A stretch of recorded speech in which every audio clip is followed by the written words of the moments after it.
Nagkakasakit na raw ang ilang senatorial candidate dahil sa tindi na kanilang pangangampanya.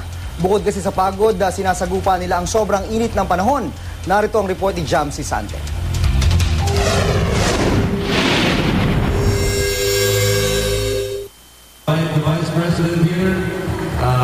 Matindi ang labanan tuwing eleksyon sa Pilipinas. Pero minsan, hindi mga katunggali sa politika ang nagpapatumba sa kandidato, kundi pagod at matinding sikat ng araw.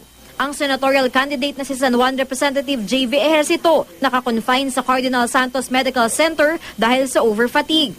Nagsimula raw lagnatin si Ejercito matapos ang napakainit na kampanya sa Ilocos Sur noong Sabado. Sinusuyod namin bayan-bayan, kaya nga kita-kita nyo naman yung makulay namin, ipin na lang halos makikita paggabi. Bumigay na rin ako dahil kasi naka-expose kami sa init no, with the caravans na naka-expose sa nakaka-dehydrate daw talaga yon. Ilang linggo bago nito, ang kasamahan ni Ejercito sa United Nationalist Alliance sa Sitingting Coangco, kinagat naman ang pusa sa isang kampanya sa Laguna. Nagtamo raw siya ng mga sugat sa bukong-buko. They give me anti-tetanus and rabies anti-rabies injection. It was 6 injections at one time.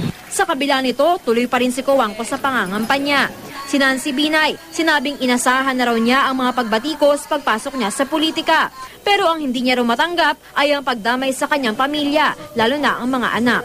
Yung atake sa akin, okay lang yan tanggap ko nung pinasok ko to na talagang I'll get attacked, di ba? Ang hindi ko matanggap yung sinasama yung mga kapamilya ko, lalong-lalo na yung mga anak ko. Para sa unang balita, Jamsi Sante reporting.